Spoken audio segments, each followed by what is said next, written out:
स्वागत है आपका दुनिया के सबसे बड़े आध्यात्मिक आयोजन यानी कि कुंभ मेले में। यह सिर्फ एक आयोजन नहीं है बल्कि आस्था, परंपरा और मानवता का महापर्व है। इस वीडियो में हम जानेंगे इसकी उत्पत्ति, इसके अनोखे रीति रिवाज और उन कहानियों को जो इसे विश्व का सबसे बड़ा धार्मिक पर्व बनाती है।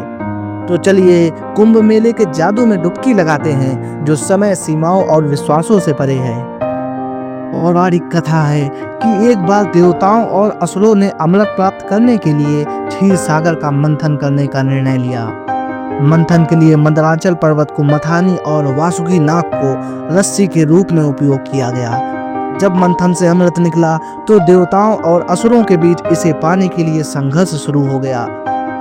इसी संघर्ष के दौरान गरुड़ अमृत का कुंभ यानी कलश लेकर उड़ गए और अमृत की बूंदें जिन 4 स्थानों पर गिरी वे स्थान थे प्रयागराज, हरिद्वार, उज्जैन और नासिक। और इन्हीं स्थानों पर ही कुंभ मेले का आयोजन होता है।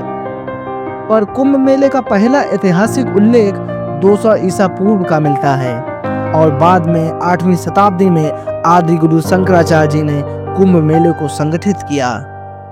तो दोस्तों, आपने जाना कि कुंभ का आयोजन 4 स्थानों पर आयोजित किया जाता है, लेकिन अब हम जानेंगे कि ग्रह नक्षत्र से कैसे स्थान निर्धारित किया जाता है। जैसे जब सूर्य मेष राशि में और बृहस्पति कुंभ राशि में होता है तो कुंभ मेला हरिद्वार में, तथा सूर्य और चंद्रमा मकर राशि में हो और बृहस्पति कुंभ राशि में हो तो कुंभ प्रयागराज व, तथा जब सूर्य और बृहस्पति सिंह राशि में हो तो कुंभ मेले का आयोजन उज्जैन और नासिक में होता है। आयोजन के दौरान हनुमान मंदिर और अक्षयवट प्रयागराज के, तथा मनसा देवी हर की पौड़ी हरिद्वार के, तथा उज्जैन में महाकालेश्वर ज्योतिर्लिंग तथा त्र्यंबकेश्वर ज्योतिर्लिंग मंदिर नासिक के प्रमुख मंदिर होते हैं।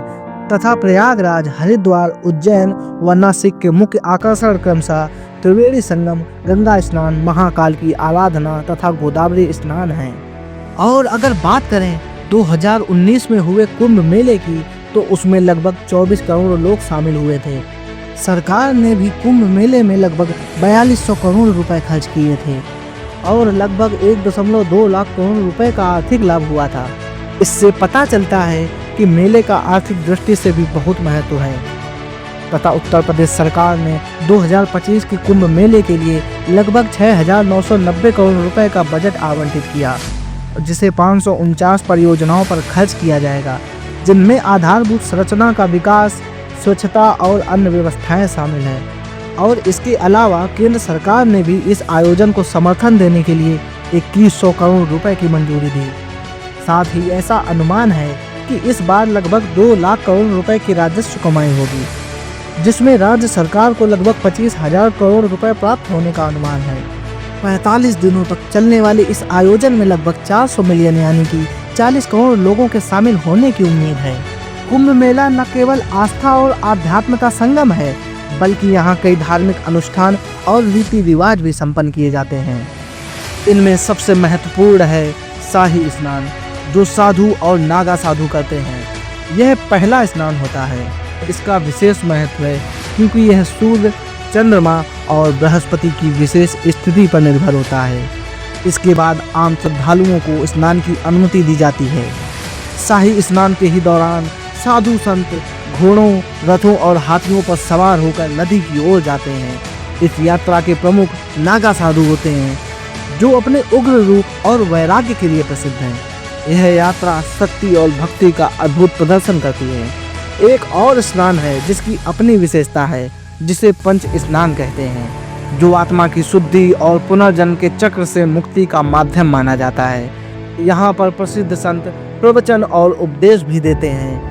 वह कुछ लोग अपने पूर्वजों के लिए पिंडदान और तर्पण करते हैं। यहाँ तक कि कई लोग संन्यास ग्रहण कर लेते हैं और अपना जीवन साधना और सेवा के लिए समर्पित कर देते हैं।